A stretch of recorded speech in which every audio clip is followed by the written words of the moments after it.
Mon podcast IMO.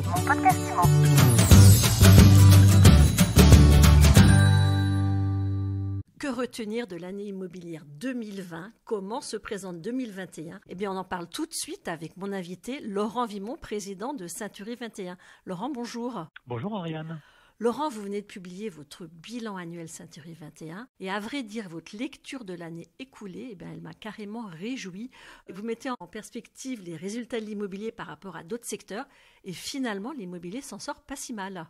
Bah oui, si on fait une règle de 3 et qu'on s'amuse à regarder combien de temps on a été arrêté de travailler et qu'on ramène ça sur une année, globalement, on aurait dû avoir un chiffre d'affaires au minimum en frais de 25%.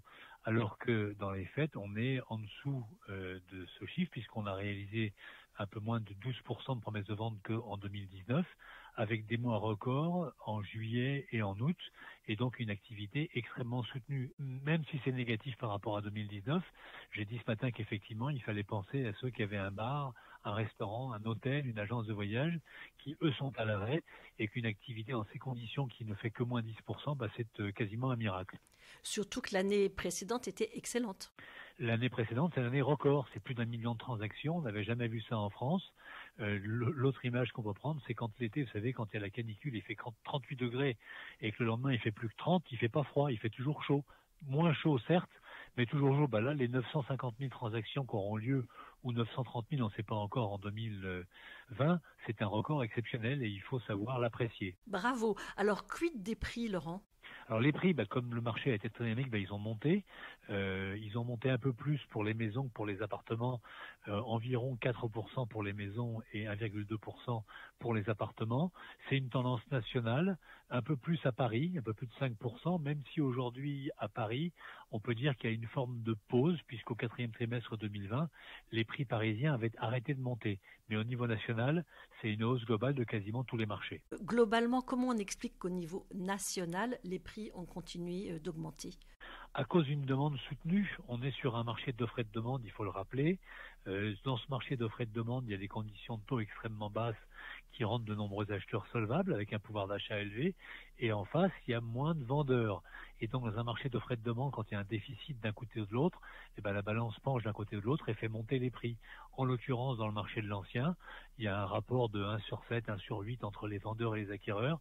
Et mécaniquement, ça fait monter les prix. Ce matin, au cours de votre conférence de presse, vous avez taclé ceux qui prédisaient un ralentissement, voire une baisse des prix.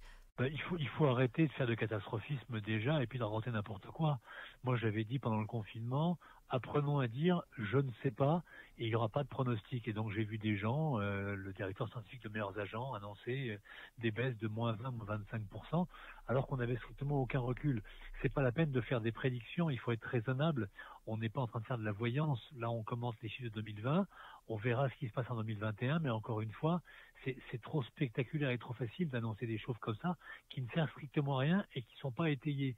L'immobilier est un cycle long, donc déjà communiquer tous les mois me semble être une erreur sur l'évolution des prix et annoncer des baisses comme ça sans avoir de recul sur le sujet me semblait quelque peu excessif, voire déplacé.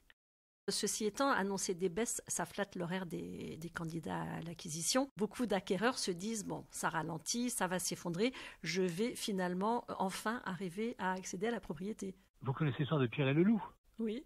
À force de crier au loup, Pierre s'est fait manger. Il ne faut pas crier au loup sur la baisse des prix. La baisse des prix, pour l'instant, personne ne la voit arriver parce que le marché est porté par les taux. Donc annoncer, parce qu'il y a un confinement, que les prix vont baisser alors que les projets avaient été gelés et qu'ils ont été reportés au déconfinement, c'était une erreur. On va pas y passer la nuit, mais globalement, il faut arrêter de faire de la prédiction. C'est bien de commenter l'activité de ce qu'on a vu sur un trimestre, sur un semestre, sur un an, mais s'amuser à annoncer, annoncer que les prix vont baisser de 25%, c'est du grand n'importe quoi. Ça ne sert à rien. Alors aujourd'hui, qu'est-ce que vous donnez comme conseil à un ménage qui a un projet d'acquisition ? Déjà, la question est bien posée. On m'a souvent demandé, est-ce que c'est le moment d'acheter ? C'est pas la bonne question. La question, vous l'avez posée. C'est aux gens qui ont un projet. Et la bonne réponse quand on a un projet, c'est de se demander d'abord s'il est finançable, de faire le tour du marché, de voir des courtiers ou des banquiers pour avoir un bon plan de financement, et puis ensuite de partir en quête de son logement. Acheter un logement ancien, c'est quasiment une quête. Parce que le logement idéal n'existe pas. Donc vous allez devoir faire des concessions sur la surface, la situation, le nombre de pièces. Et donc ce parcours presque du combattant est extrêmement compliqué. Ce qu'on peut dire aujourd'hui, c'est quand il y a un projet qui a été maturé, mûri par quelqu'un, par un couple, et qu'on a vraiment envie d'être propriétaire, avec des taux bas, la réponse est clairement oui, allez-y, en gardant un peu d'argent, parce que quand on achète un logement, il faut toujours garder un petit peu d'argent de côté pour financer l'imprévu. C'est une chaudière, c'est une fuite, quelque chose qui n'a pas été prévu. Mais acheter son logement maintenant avec des taux bas, c'est une bonne opération. Les nouvelles recommandations du HCSF, qu'est-ce que ça va avoir comme conséquence selon vous ? J'ai dans les chiffres ce matin annoncé que malheureusement, la catégorie employé-ouvrier avait été en retrait en 2020, un peu moins de 6%, entre autres à cause de ces conditions et de la hausse des prix moyens en France.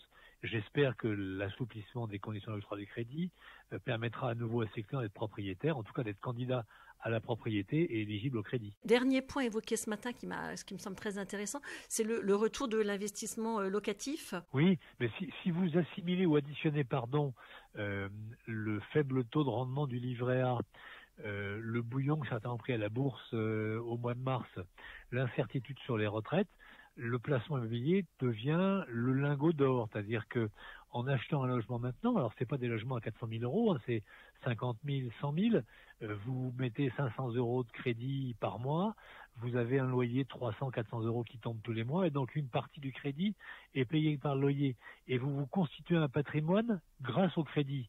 Il n'y a pas beaucoup de placements qui permettent de se faire un patrimoine en empruntant et en faisant payer une partie du crédit par le locataire. Et donc cette approche que les Français ont, elle est juste pleine de bon sens et du bon sens paysan, c'est de se dire si j'achète maintenant à 45 ans, maintenant que ma résidence principale est remboursée, dans 15 ans ou dans 20 ans, j'aurai ce logement que j'ai acquis en investisseur, il m'aura rapporté un peu d'argent, il aura remboursé mon crédit, et donc j'aurai un bout de patrimoine et puis une rente mensuelle. Vous avez donné une fourchette basse de 50 000 euros, c'est réaliste ? Bien sûr, vous avez des tas de régions en France où on peut acheter des logements pour 50 000 euros et le mettre en location. Alors, il faut faire attention, en revanche, en face à l'offre locative. Est-ce que pour ce montant-là, il y a des gens qui cherchent à louer quelque chose? Donc il faut regarder dans les annonces déjà s'il y a des gens qui cherchent des locations. Mais il y a des investissements qui sont faits aujourd'hui entre 50 et 100 000 euros et qui sont parfaitement équilibrés. Merci beaucoup Laurent Vimont. Je rappelle que vous êtes président de Century 21 France. Merci de votre invitation Ariane. Tous mes vœux de santé, de bonheur, de folie et de liberté de se déplacer en 2021. 21, c'est l'année de Century 21. Mon podcast IMO.